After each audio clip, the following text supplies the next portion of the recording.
رحمن رحمن ساعدني يا رحمن اشرح صدري قرآن.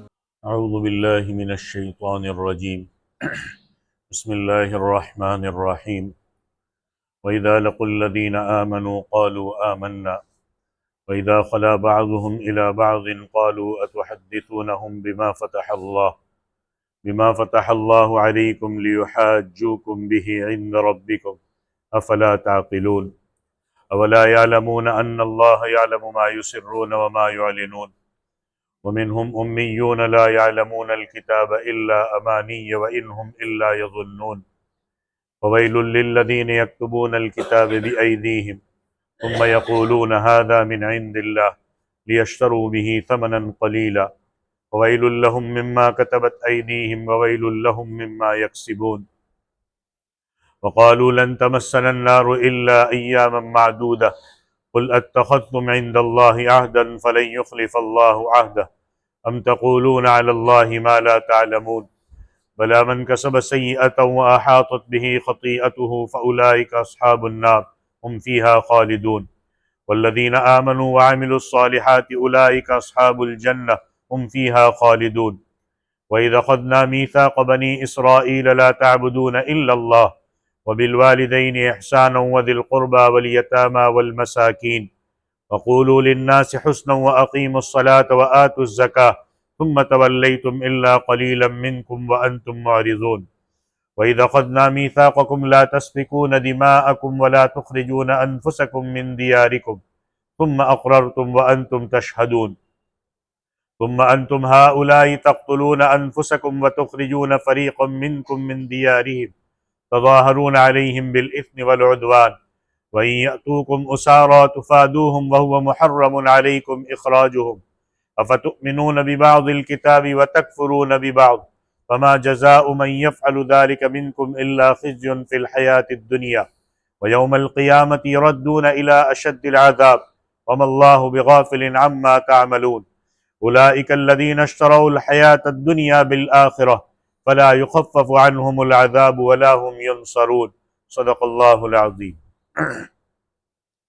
سورۃ البقرہ آیت نمبر 76 سے 86 تک تلاوت کی ہے۔ اللہ تعالیٰ فرماتے وَإِذَا لَقُوا الَّذِينَ آمَنُوا قَالُوا آمَنَّا، اور جب یہ یہودی مسلمانوں سے ملتے ہیں تو کہتے ہیں کہ ہم ایمان لے آئے۔ وَإِذَا خَلَا بَعْضُهُمْ إِلَىٰ بَعْضٍ قَالُوا أَتُحَدِّثُونَهُمْ بِمَا فَتَحَ اللَّهُ عَلَيْكُمْ لِيُحَاجُّوكُمْ بِهِ عِندَ رَبِّكُمْ أَفَلَا تَعْقِلُونَ، اور جب یہ ایک دوسرے کے پاس تنہا ہوتے ہیں تو کہتے ہیں کہ کیا تم کہہ دیتے ہو ان سے جو اللہ نے تم پر ظاہر کیا ہے تاکہ تم سے اس کے ذریعے تمہارے رب کے آگے حجت پیش کرے، کیا تم نہیں سمجھتے؟ اولا یعلمون ان اللہ یعلم ما یسرون وما یعلنون، کیا وہ نہیں جانتے کہ اللہ کو معلوم ہے جو کچھ وہ چھپاتے ہیں اور جو کچھ وہ ظاہر کرتے ہیں۔ یہاں سے ان یہودیوں کا ذکر شروع ہو رہا ہے جو منافق تھے۔ یہ لوگ جب کبھی مسلمانوں سے ملتے تو آخری پیغمبر صلی اللہ علیہ وسلم پر اپنا ایمان ظاہر کرتے اور انہیں خوش کرنے کے لیے آپ صلی اللہ علیہ وسلم کی تائید کے لیے، آپ صلی اللہ علیہ وسلم کو سچا بتانے کے لیے تورات میں جو پیشگوئیاں اور علامتیں بیان کی ہے جو ان کی مذہب کتاب میں موجود تھی وہ بیان کرتے۔ لیکن جب یہی لوگ جب آپس میں یہودی ایک دوسرے سے ملتے تو ایک دوسرے کو لعنت ملامت کرتے کہ دیکھو تم اپنی تعلیمات مسلمانوں پر ظاہر کر رہے ہو، خود اپنے خلاف انہیں ہتھیار کیوں دے رہے ہو، یہی دلیلیں مسلمان تمہارے خلاف استعمال کریں گے اور تمہاری اپنی باتوں کو وہ سند بنا کر اللہ کے یہاں گواہی دیں گے کہ یہودی سب کچھ جاننے کے بعد اصل دین کی طرف نہیں لوٹے۔ گویا یہ بیوقوف یہ سمجھ رہے تھے کہ ان باتوں کا علم مسلمانوں کو صرف یہودیوں کے ذریعے سے ہی ہو سکتا ہے، حالانکہ اللہ تعالیٰ ان کی ظاہر اور چھپی ہوئی تمام باتیں پیغمبر صلی اللہ علیہ وسلم اور مسلمانوں پر ظاہر کر سکتا ہے۔ یہودیوں کی ان ساری چالاکیوں کے متعلق اللہ تعالیٰ فرماتے ہیں کہ ان کی چالاکی کسی کام نہیں آئے گی۔ کیا یہ نہیں جانتے کہ اللہ ان کی ہر اس بات کو جانتا ہے جو یہ چھپاتے ہیں؟ اللہ ان کی ہر اس بات کو جانتا ہے جو کچھ وہ ظاہر کرتے ہیں۔ وہ یہ سمجھتے تھے کہ منافقت کا یہ چکر چلا کر وہ اہل کتاب اور ایمان والے دونوں کے ساتھ تعلقات صحیح رکھ سکیں گے، مگر اللہ نے ان کی چالاکی ظاہر کر دی اور فرمایا کہ یہ جو بے ایمانی کر رہے ہیں، یہ حکموں کی جو غلط تعویلیں کر رہے، اللہ ہر چیز کو جانتا ہے، ان کی کوئی چال بازی کامیاب نہیں ہوگی۔ یہ منافقت، اس کے بارے میں اللہ نے بتایا کہ اللہ تو دلوں کے حال کو جانتا ہے۔ اب لوگوں کو دھوکہ دے سکتے ہو، اللہ کو دھوکہ نہیں دے سکتے۔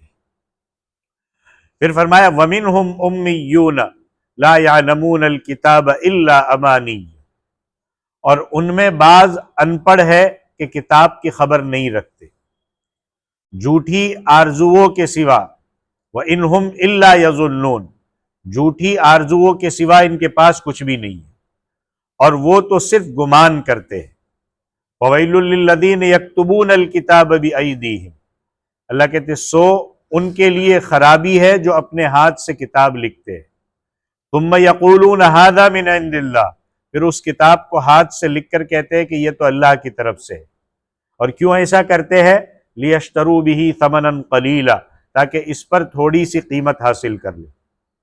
اللہ کہتے ہیں فَوَيْلٌ لَّهُم مِّمَّا كَتَبَتْ أَيْدِيهِمْ، بس ان کے ہاتھوں کے لکھے ہوئے کی وجہ سے ان کے لیے خرابی ہے۔ وَوَيْلٌ لَّهُم مِّمَّا يَكْسِبُونَ، اور خرابی ہے ان کے لیے اس بنا پر جو انہوں نے کیا ہے۔ دیکھو، یہودیوں کا جو جاہل طبقہ تھا، جو پڑھا لکھا نہیں تھا، اس کو معلوم ہی نہیں تھا کہ توریت میں کیا لکھا ہے۔ بس ان کے بڑوں نے چند جھوٹی آرزوؤں سے، چند شعبدہ بازیوں سے ان کو واقف کیا تھا، اور جو انہوں نے اپنے بزرگوں سے سن رکھی تھی، اور امید رکھتے تھے کہ ان کے بزرگ ان کے گناہ بخشوا دیں گے۔ جیسے ہم بھی کرنا کچھ نہیں ہے، جھوٹی امیدیں باندھ کے بیٹھتے ہیں اور کہتے فلاں نے ہم کو بخشوا دیں گے۔ بالکل یہی یہودی کرتے تھے۔ اللہ فرماتے کہ ان لوگوں کے لیے سخت خرابی ہے جو اللہ کے حکم کو بدل ڈالتے ہیں اور کہتے ہیں کہ یہ خود اللہ کا حکم ہے۔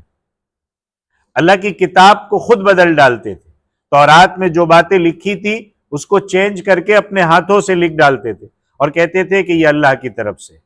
اللہ کہتے فَوَيْلٌ لَّهُم مِّمَّا كَتَبَتْ أَيْدِيهِمْ، ہلاکت ہے ان لوگوں کے لیے جنہوں نے اپنے ہاتھ سے لکھا، یعنی خود لکھ کر اسے اللہ کا لکھا ہوا کہا اور بدلنے کا گناہ کیا۔ ہلاکت ہے ان کے لیے جنہوں نے جھوٹ بول کر کمایا، اس لیے کہ جو دنیا انہوں نے کمائی وہ دنیا ان کے لیے ہلاکت کا سبب ہے۔ ظاہر ہے کہ اگر حلال کے بجائے حرام کمایا ہے اور حرام کھایا ہے تو قسمت میں تباہی آئے گی۔ کیا پتا چلا اس قرآن کی اس آیت سے کیا پتا چلا؟ کہ اللہ نے جو حکم نازل کیا ہے، اللہ نے جو آیتیں اپنے پیغمبر صلی اللہ علیہ وسلم کے ذریعے ہمیں بھیجی ہے اور اس کی جو تشریحات صحابہ کے ذریعے سے ہم تک پہنچی ہے، اس کو ہوں بہوں امت تک پہنچانا ہے۔ اپنے مطلب کے لیے، اپنے فائدے کے لیے، اپنے پیٹ کے لیے اس میں رد و بدل نہیں کرنا ہے، ورنہ اللہ کی طرف سے ہلاکت آئے گی۔ جیسے یہودیوں کے بارے میں اللہ نے کہا کہ جب انہوں نے بدلا تو اللہ نے کہا کہ ان کے لیے ہلاکت۔ اور پھر اللہ کیا فرماتے؟ وَقَالُوا لَن تَمَسَّنَا النَّارُ إِلَّا أَيَّامًا مَّعْدُودَةً، اور کیا کہتے ہیں وہ یہودی؟ کہ ہم کو ہرگز نہیں چھوئے گی آگ مگر چند گنے چنے دن۔ اللہ کہتے قُلْ أَتَّخَذْتُمْ عِندَ اللَّهِ عَهْدًا فَلَن يُخْلِفَ اللَّهُ عَهْدَهُ، آپ ان سے ذرا پوچھے، ان سے کہے کہ جو تم یہ کہتے ہو کہ ہم کو آگ چند گنے چنے دن چھوئے گی، تو کیا تم نے اللہ سے کوئی وعدہ لیا ہے کہ اللہ اب اپنے وعدے کے خلاف نہیں کرے گا؟ ام تقولون علی اللہ ما لا تعلمون، یا تم اللہ پر وہ بات کہتے ہو جس کا تمہیں علم نہیں ہے۔ غور سے سنیے گا، بنی اسرائیل اپنے آپ کو اللہ کے لاڈلے اور محبوب سمجھتے تھے، اور اس کی سند میں وہ اللہ کے وہ انعامات بیان کرتے تھے جو اللہ نے موقع موقع سے ان پر کیے تھے، اور اس کے لیے انہوں نے اپنے پاس کئی روایتیں بھی گھڑ لی تھی جن کا ثبوت ان کی کتاب میں بالکل نہیں ملتا تھا۔ انہی من گھڑت اور جھوٹی روایتوں میں سے ایک روایت یہ بھی تھی کہ ان کا عقیدہ تھا کہ ان کی بدعملیوں کے بدلے اگر مان لو اللہ کی طرف سے سزا مل بھی گئی تو گنتی کے چند دن کے لیے ہوگی، وہ ہمیشہ دوزخ میں نہیں رہیں گے۔ گویا اللہ سے کانٹریکٹ کیا ہوا ہے، ہم اللہ کے محبوب ہیں۔ جیسے ہم کسی کے ساتھ نسبت جوڑتے ہیں نا کہ ہم تو فلانے کے ہیں اور یہ ہمیں کھینچ کر جنت تک لے کر جائے گا، کرتے کچھ بھی رہو، اور ہم تو جہنم میں رہیں گے، نیک پرچی لے کے قبر میں ڈال دی جائے گی اور فرشتے ہم کو چھوڑ دیں گے۔ گویا اللہ سے کانٹریکٹ کیا ہوا ہے کیا؟ اللہ ایام معدودہ، چند گنے چنے دن۔ یہودیوں کا عقیدہ تھا کہ انہیں ان کی بدعملیوں کی وجہ سے انہیں صرف کچھ دن کے لیے دوزخ میں پھینکا جائے گا، اس کے بعد وہاں سے نکال لیے جائیں گے۔ ان کی روایتوں میں تعداد الگ الگ بیان کی گئی کہ کتنے دن رکھے جائیں گے۔ کسی نے 7 دن بتائے، کسی نے 40 دن، یعنی جتنے دن انہوں نے بچڑے کی پوجا کی اتنے دن جہنم میں رہیں گے۔ اور بعض کہتے ہیں کہ ہر گنہگار کو اس کی جتنی دنیا کی عمر ہوگی اس کی برابر دوزخ میں رکھا جائے گا، اس کے بعد ہم کو نکال دیا جائے گا۔ اللہ تعالیٰ اپنے آخری پیغمبر صلی اللہ علیہ وسلم کے ذریعے سے ان سے پوچھ رہے ہیں کہ ان کو پوچھو کہ کیا تم نے اللہ سے اس بات کا کوئی عہد لیا ہے یا اقرار لیا ہے کہ جس کی پابندی کرنے پر خدا مجبور ہے؟ کہ تو ہم تو اللہ کے بیٹے ہیں، اللہ ہم کو چند دن جہنم میں رکھنا پھر نکال دینا، یا یہ باتیں تم نے خود سے گھڑ لی ہے؟ اس کا جواب اس کے سوا کچھ نہیں ہے کہ ان کے یہ سارے دعوے صرف من گھڑت ہے، ان باتوں کے لیے ان کے پاس مذہب کی کوئی سند موجود نہیں۔ بالکل ایسے ہی مسلمانوں میں بھی ہے کہ اپنی فضائل ثابت کرنے کے لیے، اپنے جھوٹے عقیدے ثابت کرنے کے لیے کتنی من گھڑت روایات گھڑ لی جس کی حقیقت سے کوئی تعلق نہیں ہے، اور جب اس پر ٹوکو تو کہا جاتا ہے کہ یہ تو رسول اللہ کے مخالف ہے۔ من گھڑت باتیں اپنی طرف سے گھڑ لیے، صحیح احادیث میں اور مستند باتوں میں اس کا کوئی تذکرہ نہیں ملتا۔ علماء نے اس پر ٹھپا یہ لگایا ہے کہ یہ موضوع ترین حدیث ہے گھڑی ہوئی۔ بنی اسرائیل کی جو صفات تھی کہیں وہ بھی ہم نہیں کر رہے، اور اللہ نے بنی اسرائیل کے بارے میں کہہ دیا کہ کیا انہوں نے اللہ سے کوئی وعدہ کر رکھا ہے؟ ہمیں دین کی صحیح تصویر پیش کرنی چاہیے، نہ کہ اپنے مطلب کے لیے من گھڑت باتوں کو پیش کرنا چاہیے۔ آج کل کیا ہوتا ہے، سوشل میڈیا کا دور ہے، بس چلی ایک حدیث اور نہ کوئی تحقیق نہ کوئی کچھ، بس آگے پھیلانا شروع کر دیا۔ کوئی تحقیق نہیں کہ اس نے جو حدیث ہم تک آئی ہے وہ صحیح ہے کہ نہیں ہے، بس آگے پہنچانا شروع کر دیا، نہ اس کی تحقیق۔ کئی حدیثیں ایسی آتی ہو جو من گھڑت ہوتی ہے، رمضان کی مبارکباد پہ یہ ملے گا، رجب کی مبارکباد پہ یہ ملے گا، اور فلانے پہ یہ ملے گا، اور فلانے پہ یہ ملے گا۔ کوئی حدیث نہیں ہے ویسی، اور ایسی بہت ساری حدیثیں۔ اللہ کے نبی نے فرمایا ہے کہ جو مجھ پر جھوٹ باندھے جان بوجھ کر، وہ اپنا ٹھکانہ جہنم میں بنا لے۔ تو یہ حدیث، اللہ کے رسول کی طرف ایسی بات منسوب کرنا جو حدیث ہے ہی نہیں، کیا حال ہوگا پھر؟ اس لیے احتیاط کی ضرورت ہے۔ ہر آئی ہوئی بات حدیث نہیں ہوتی، ہر آئی ہوئی بات صحیح نہیں ہوتی۔ اللہ کہتے ہیں بلا من کسب سیئۃ واحاطت بہ خطیئتہ فاولئک اصحاب النار۔ اللہ کہتے کیوں نہیں، جس نے گناہ کمایا اور اسے اس کے گناہ نے گھیر لیا، فاولئک اصحاب النار، سو وہی دوزخ میں رہنے والے ہیں اور وہ اس میں ہمیشہ رہیں گے۔ والذین آمنوا وعملوا الصالحات، اور جو ایمان لے آئے اور انہوں نے اچھے عمل کیے، اولئک اصحاب الجنہ، وہی جنت کے رہنے والے ہیں، ہم فیہا خالدون، وہ اس میں ہمیشہ رہیں گے۔ بنی اسرائیل نے بہت سے جھوٹے عقیدے گھڑ لیے تھے، اور یہ عقیدے نسل در نسل چلے آ رہے تھے۔ مثلاً یہ کہ وہ اللہ کے چہیتے اور لاڈلے ہیں، انہیں ان کے گناہوں کی سزا نہیں ملے گی، اور اگر مان لو مل بھی گئی تو صرف چند دن کے لیے۔ یا یہ عقیدہ گھڑ لیا تھا کہ ان کے بزرگ انہیں بخشوا لیں گے، اور ان عقیدوں کی آڑ میں یہ لوگ ہر جائز اور ناجائز کام بے دڑک کرتے تھے، اور اس غلط خیال میں مبتلا تھے کہ ان کے لیے اب سے دین کی پیروی کرنا یا آخری پیغمبر صلی اللہ علیہ وسلم کی تعلیمات کو ماننا ضروری نہیں ہے۔ مسلمانوں میں بھی کچھ کی سوچیں ایسی ہو گئی ہے کہ بس کرو جو کرنا ہے، فلاں بزرگ پرچی لکھ دیں گے، ہمارا مسئلہ حل ہو جائے گا۔ آخرت کا مسئلہ جب قبر میں ڈال دیے جائیں گے نا تو بزرگ کی نہیں چلنے والی وہاں پہ کہ پرچی لکھ دی اور مسئلہ حل ہو گیا، ساتھ میں کفن میں ڈال دینا۔ وہاں آخرت کا مسئلہ اپنی زندگی کے کیے ہوئے اعمال کے ساتھ چلے گا۔ وہ سفارش پھر قیامت کا مسئلہ ہوگا، آخرت کا مسئلہ ہوگا، رسول اللہ سفارش کریں گے، وہ اس وقت کا مسئلہ الگ ہے۔ لیکن قبر کا مسئلہ اتنا آسان نہیں، اور وہ بھی اللہ نے کہا ہے کہ جس کے لیے چاہے سفارش کریں گے۔ ہم کو چاہے ہم نے دنیا میں ویسے اعمال ہی نہ کیے ہو، ہم کو دھتکار دیے جائے، ہم کو سفارش نہ ملے، ہم کو کیا پتہ۔ تو اللہ نے اس آیت میں اس غلط خیال کی تردید کی ہے اور بتلایا ہے کہ کامیابی کا دار و مدار صرف دو باتوں پر ہے۔ پہلے یہ کہ آدمی اللہ پر ایمان رکھتا ہو، اور دوسرے یہ کہ وہ نیک عمل کرتا ہو۔ والذین آمنوا وعملوا الصالحات، اللہ کے حکموں کو سچے دل سے مان کر ان پر عمل کرتا ہو، یہ کامیابی کا مدار۔ یہاں لفظ ایک ہے وَأَحَاطَتْ بِهِ خَطِيَّتُهُ، کہ اس کو اس کے گناہ نے گھیر لیا۔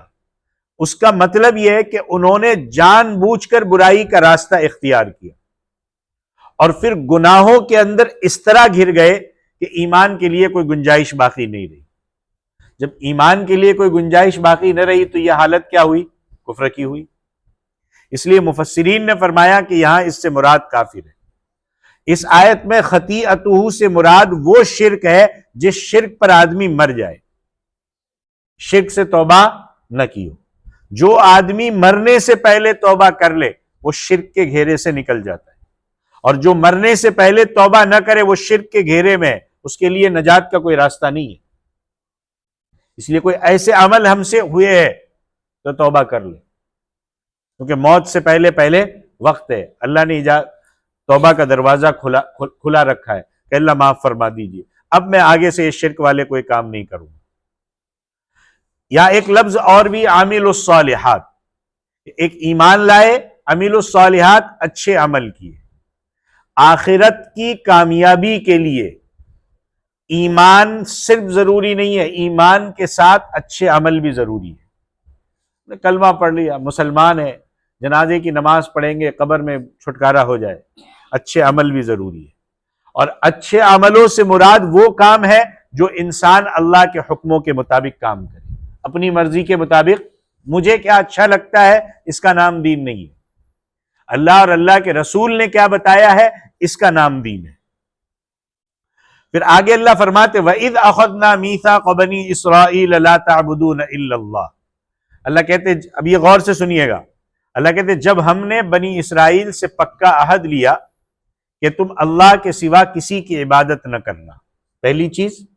پھر وَبِالْوَالِدَيْنِ إِحْسَانًا، ماں باپ سے اچھا سلوک کرنا، وَذِي الْقُرْبَى وَالْيَتَامَى وَالْمَسَاكِينِ، اور خاندان والوں اور یتیموں اور محتاجوں سے اچھا سلوک کرنا، وَقُولُوا لِلنَّاسِ حُسْنًا، اور لوگوں سے اچھی بات کہنا، نیک بات کہنا، وَأَقِيمُوا الصَّلَاةَ، اور نماز قائم رکھنا، وَآتُوا الزَّكَاةَ، اور زکوٰۃ دیتے رہنا۔ یہ کتنی بہترین تعلیمات ہے، وَأَقِيمُوا الصَّلَاةَ وَآتُوا الزَّكَاةَ۔ اللہ کہتے یہ بنی اسرائیل سے پکا عہد لیا، لیکن کیا ہوا؟ ثُمَّ تَوَلَّيْتُمْ إِلَّا قَلِيلًا مِّنْكُمْ وَأَنْتُمْ مُعْرِضُونَ، پھر چند ایک کے سوا تم سب کے سب پھر گئے اور تم ہی پھر جانے والے ہو۔ اس آیت میں اللہ تعالیٰ بنی اسرائیل کو بتا رہے ہیں کہ اللہ کے حکموں سے منہ نہیں موڑنا، اور اللہ کے حکموں سے منہ موڑنا یہ تمہاری عادت بن چکی ہے۔ چنانچہ ان کے مشہور عہد کا ذکر کر کے انہیں اس طرف توجہ دلائی لیا۔ اللہ نے بنی اسرائیل سے پہلا عہد کیا لیا؟ پہلی چیز، اللہ کے سوا کسی اور کی پوجا نہیں کریں گے، پہلی چیز۔ دوسرا، اپنے ماں باپ، اپنے رشتہ داروں، یتیموں، بے کسوں، محتاجوں اور لاوارثوں کے ساتھ اچھا سلوک کریں گے، ان سے اچھے اخلاق سے پیش آئیں گے، تمام لوگوں سے نیک بات کہیں گے، نماز قائم کریں گے، زکوٰۃ دیں گے۔ لیکن اللہ کہتے ہیں یہ لوگ اللہ سے یہ عہد کر کے اس عہد سے پھر گئے، اسے پورا نہ کر سکے۔ بہت کم لوگ تھے جنہوں نے اپنے اس عہد کا خیال رکھا، اسے پورا کرتے رہے۔ اس کے بعد اللہ نے فرمایا کہ تم ہی ہو پھرنے والے، یعنی تمہاری یہ عادت بن چکی ہے کہ تم اللہ سے عہد و پیمان بھی کرتے ہو مگر اس پر قائم نہیں رہتے۔ اب ہمیں ان باتوں سے سبق حاصل کرنا چاہیے، اور ہم نے جو عہد اللہ سے کیا ہے کہ اللہ کے سوا کسی کی عبادت نہیں کرے گی، ہمیں اس پر ڈٹے رہنا ہے، چاہے اس پر موت آئے اللہ کے سوا کسی کی عبادت نہیں۔ اور حضرت محمد صلی اللہ علیہ وسلم کو آخری پیغمبر مانیں گے، ان کے علاوہ آپ صلی اللہ علیہ وسلم کے بعد کوئی نبی آنے والا نہیں، اور انہی کے کہنے پر چلیں گے۔ اپنے اس ایمانی عہد کو ہمیشہ اپنے سامنے رکھنا چاہیے۔ کوئی بھی کام کرنے چاہو تو دیکھو کہیں اس میں اللہ کے علاوہ کی کوئی چیز کی آمیزش تو نہیں ہو رہی، محمد الرسول اللہ کی لائی ہوئی تعلیم سے ہٹ کر تو میں نہیں چل رہا ہوں، ہمیشہ سامنے رکھو۔ اب اس میں ایک چیز بتائی گئی، ماں باپ کے ساتھ اچھا برتاؤ۔ اب ماں باپ کے ساتھ اچھے برتاؤ کی ایک صورت یہ ہے کہ ان کو کوئی دکھ، ان کو کوئی تکلیف نہ پہنچائے، نہ زبان سے نہ ہاتھ سے۔ کیوں؟ کیونکہ یہ احسان کے خلاف، بلکہ اولاد کا یہ فرض ہے کہ اپنی جان اور اپنے مال کے ساتھ ماں باپ کی خدمت کرے۔ تو چند دن ماں باپ نے کچھ گنجائش رکھ دی تو آج تو اولاد بھڑک جاتی ہے، سارا میں ہی کروں، میں ہی تم پر خرچہ کروں۔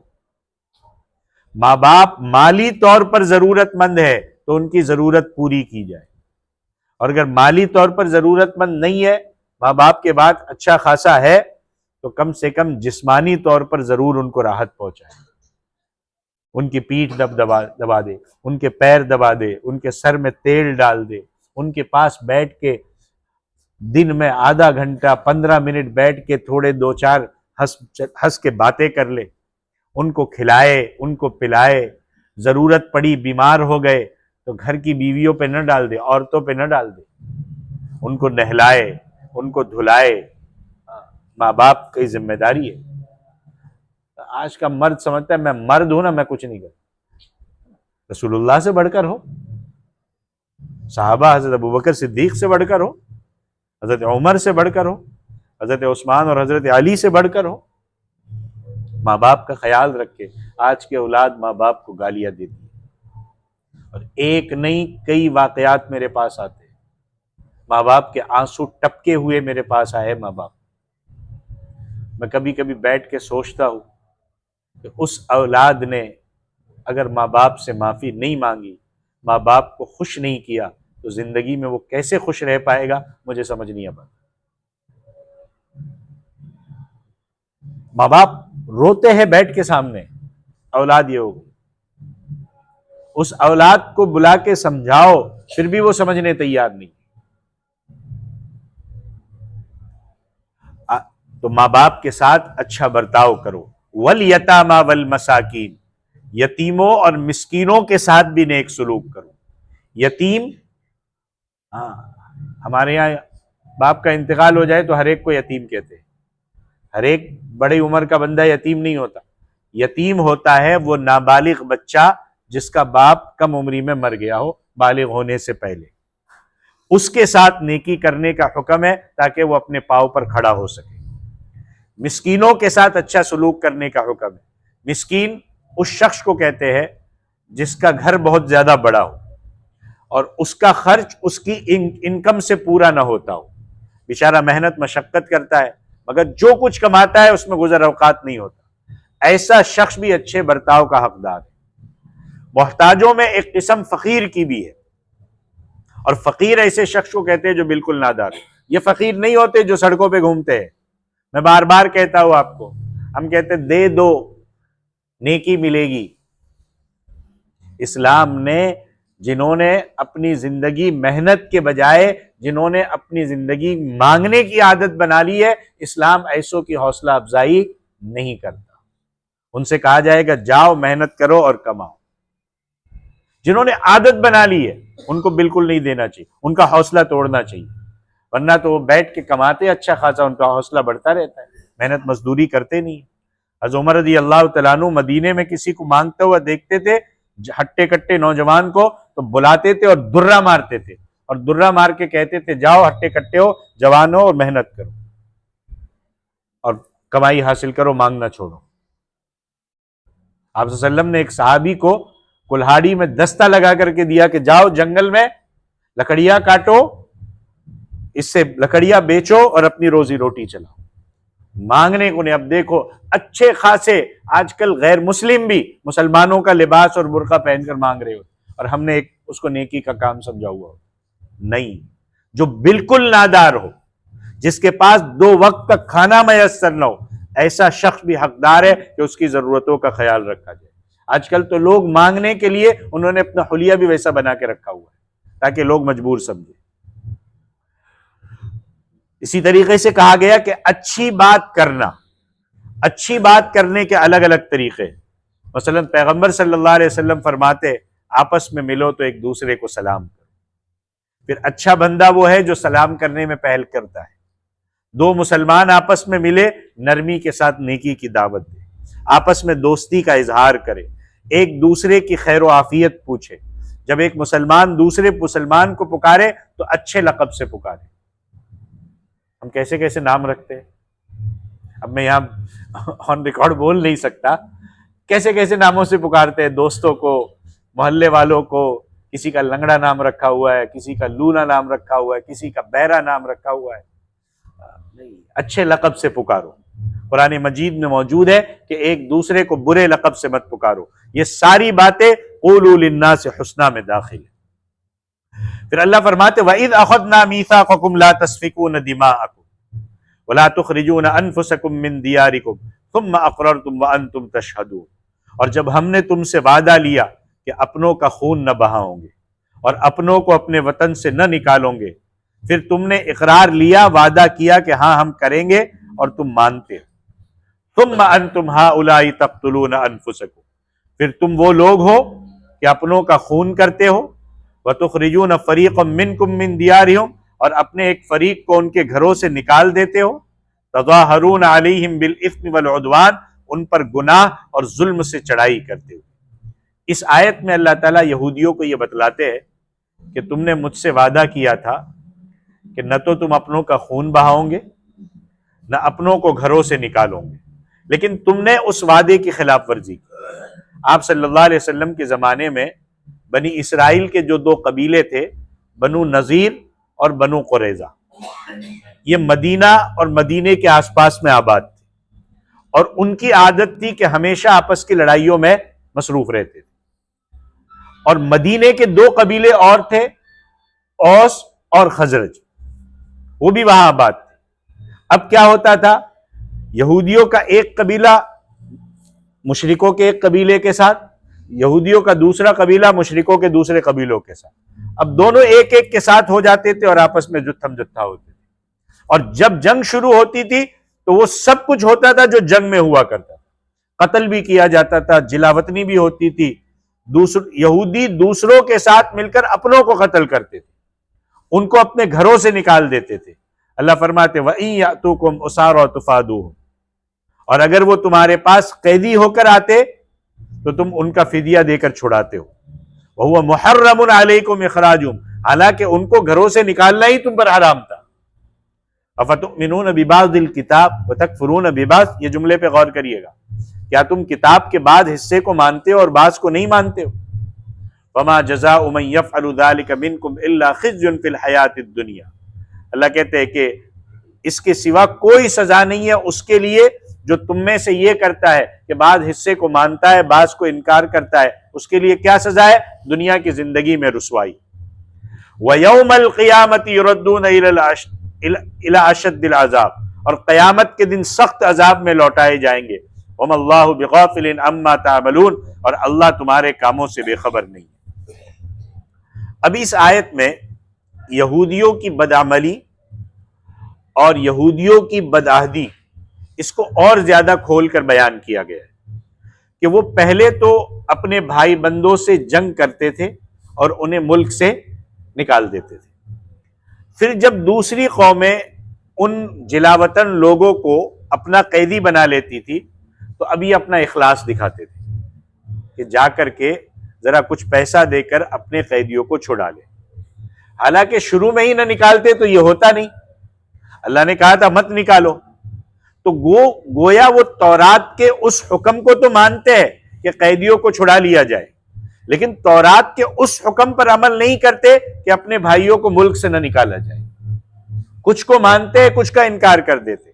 الکتاب، اس سے مراد اسرائیلیوں کی آسمانی کتاب تورات ہے، اس پر یہ دلیل قائم کی جا رہی ہے کہ قرآن مجید کی حکموں کی پیروی تو الگ رہی، تم اپنی کتاب کی بھی پوری اطاعت نہیں کرتے، تم صرف اپنے مطلب کے حکموں پر عمل کرتے ہو اور باقی کو پیٹھ پیچھے ڈال دیتے ہو۔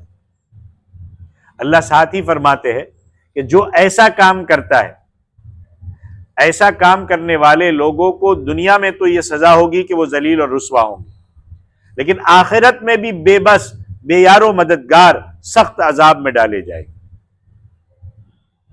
اب یہاں سے ایک چیز ہمیں بھی پتہ چلتی ہے، جیسے یہودیوں سے اللہ نے کہا نا کہ تم بعض کتاب کے بعض پر عمل کرتے ہو، بعض کو چھوڑ دیتے ہو، ہمیں بھی کچھ ایسی ہی عادت بنی ہوئی ہے کہ جو چیزیں ہمیں اچھی لگتی ہے اس پر عمل کرتے ہیں، جو چیزیں ہمارے جی کو اچھی نہیں لگتی ہم اس کو اڑا دیتے ہیں۔ کیا یہ یہودیوں والی صفت نہیں ہے کہ ہماری مرضی کے مطابق، ہماری استطاعت کے مطابق ہوگی تو کریں گے، نہیں ہوگا تو چھوڑ دیں گے؟ تو اللہ کہتے ہیں ایسا کرنے والوں کے لیے تو پھر دنیا میں بھی رسوائی ہے اور آخرت میں بھی سخت عذاب ہے۔ ہمیں اس بری صفت سے اپنے آپ کو بچانا چاہیے۔ اللہ کہتے ہیں اولئک الذین اشتروا الحیاۃ الدنیا بالآخرہ فلا یخفف عنہم العذاب ولا هم ینصرون۔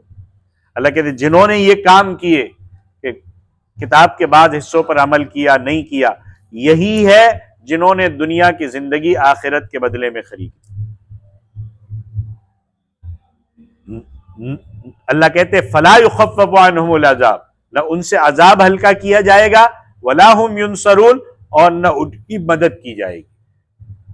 اب اس آیت میں پچھلی آیتوں کا پورا خلاصہ بیان کیا گیا ہے کہ وہ لوگ جنہوں نے اللہ کے حکموں کی خلاف ورزی کی، اللہ سے وعدہ کرنے کے بعد پھر گئے، یہ ساری چیزیں اپنے اوپر ذرا جوڑتے چلے جائیے، کیونکہ ہم نے بھی اللہ کے حکموں کی خلاف ورزی کی، ہم نے بھی ایک عہد لیا تھا اور ہم پر قرآن اور رسول اللہ کی احادیث اور رسول اللہ کی شریعت پیش کی گئی، ہم نے اس وعدے کو توڑ دیا اور دین کو دنیاوی فائدوں کے لیے قربان کر دیا، آخرت کی نعمتوں کو چھوڑ کر دنیا کی عارضی خواہشوں کے پیچھے پڑ گئے۔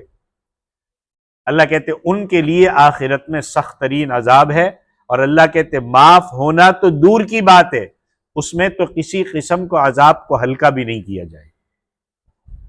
اللہ کہتے وہ لوگ یہ بھی جان لے کہ اس عذاب سے نہ انہیں کوئی چھڑا سکتا ہے اور نہ چھڑانے میں مدد ہی دے سکتا ہے۔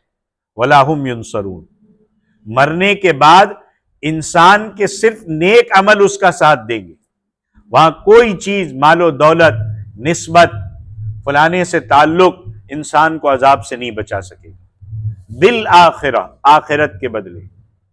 یہودیوں کی مذہبی کتابوں کے مطالعے سے پتہ چلتا ہے کہ ان کے اندر آخرت کا ایمان باقی ہی نہیں رہا، اور حقیقت یہ ہے کہ اگر آدمی گناہ سے بچنا چاہے، آدمی گمراہی سے بچنا چاہے، تو اس کے لیے صرف اللہ اور آخرت کا تصور ہے، ورنہ پولیس بھی نہیں بچائے گی۔ پولیس سامنے رہے گی تب تک بچے گا، قانون سامنے رہے گا تب تک بچے گا، نہیں ہے تو پھر وہ قانون سے بھی بچ کے گناہ کر لے گا۔ آخرت کا تصور، موت کے بعد، اس آنکھ کے بند ہو جانے کے بعد مجھے قبر کے گھڑے میں ڈالا جانا ہے، مجھے پھر کھڑا کرنا ہے اور مجھے اللہ کے سامنے اپنی زندگی کا حساب دینا ہے، یہ تصور انسان کو گناہوں سے بچائے گا، یہ تصور انسان کو گمراہی سے بچائے گا، اور یہ تصور ختم ہو گیا۔ اگر انسان کو ہمیشہ ہمیش کی زندگی میں، ہمیشہ ہمیش کی جو زندگی ہے اس دنیا کے بعد کی، اس کی جزا کا، اس کے انعامات کا، اس کی سزا کا خیال نہ رہے، تو پھر اسے گناہ اور سرکشی کی راہ سے کوئی چیز نہیں ہٹا سکتی۔ ایک وقت پہلے کی بات ہے، کچھ سالوں پہلے کہ 1920-24 یا 1930 کی، امریکہ نے شراب بین کر لی اور اس پر سخت قانون لگائے، لیکن شراب بند نہیں ہوئی اور اس کی زیادہ برائیاں بڑھی۔ کیوں؟ آخرت کا کوئی تصور نہیں، پولیس کا ڈر تھا، لیکن وہ تو بچ بچا کے اور زیادہ برائیاں اس کی پھیلی، لوگوں نے گھروں میں بنانا شروع کی۔ ایسے ہی جب تک آخرت میں جواب دہی کا احساس نہیں ہوگا، آدمی گناہ سے نہیں بچ سکتا۔ ہمیں بھی آخرت میں جواب دہی، یہ مرنا ہے، یہ آنکھ بند ہونی ہے، اللہ کے سامنے پیش ہونا ہے۔ جیسے لوگوں کے جنازے اٹھ رہے، میرا بھی اٹھنا ہے، اور کب اٹھنا ہے مجھے نہیں پتا ہے، یہ تصور ہونا چاہیے۔ یہودی اس گمان میں مبتلا تھے کہ وہ کتنے ہی گناہ کرتے چلے جائے، آخرت میں ان کی مدد کے لیے ان کے بزرگ پہنچیں گے۔ ہم کہتے ہیں، ہم کسی سے کہتے ہیں بھائی کیا کر رہے ہو، بھائی چھوڑ دو، میں اور میرا اللہ دیکھ لیں گے۔ جرأت، اتنی جرأت، ہم کچھ بھی کر لے ہم بچ جائیں گے۔ جیسے دنیا میں پولیس کے ساتھ پہچان ہے، دنیا میں نیتا کے ساتھ پہچان ہے، دنیا میں وکیل کے ساتھ پہچان ہے، بلکہ آخرت کا معاملہ بھی ویسا ہی ہوگا۔ آگ کے عذاب سے بچا لیں گے، کوئی نہیں بچائے گا، وہ خود نہیں بچ سکے گا۔ اللہ نے یہ عقیدہ غلط اور باطل ٹھہرایا اور فرمایا کہ ان کی کسی طرف سے مدد نہیں کی جائے گی۔ یہ سورۃ البقرہ کی آیت نمبر 76 سے 86 تک تھی۔ اللہ تعالیٰ جو ہے عمل کی توفیق عطا فرمائے، آمین۔ وآخر دعوانا ان الحمد للہ رب العالمین۔ أيا من يدعي الفهم إلى كم يا أخ الوهم تعبي الذنب والذم وتخطي الخطأ الجم